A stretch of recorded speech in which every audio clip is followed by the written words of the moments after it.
Saudara, turnamen pramusim Piala Presiden 2025 akan dimulai pada 6 Juli 2025 dan diselenggarakan di 2 kota.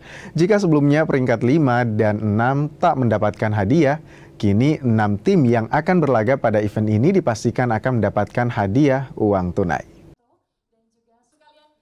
Piala Presiden 2025 akan berlangsung pada 6 hingga 13 Juli 2025 di 2 kota yakni Jakarta dan Bandung. 6 tim akan ikut serta diantaranya 2 tim luar negeri Oxford United FC dan Port FC asal Thailand.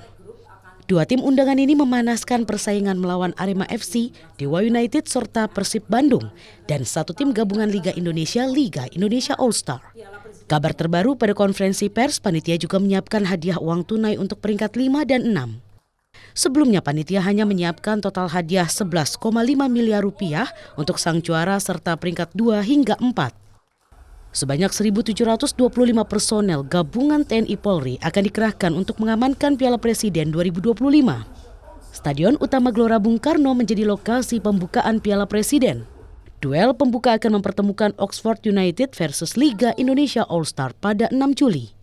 Di hari yang sama, Persib Bandung juga akan jumpa Port FC di Stadion Sijalak Harupat Bandung. Rini Taniken, Andika Ahadiat, Kompas TV, Jakarta.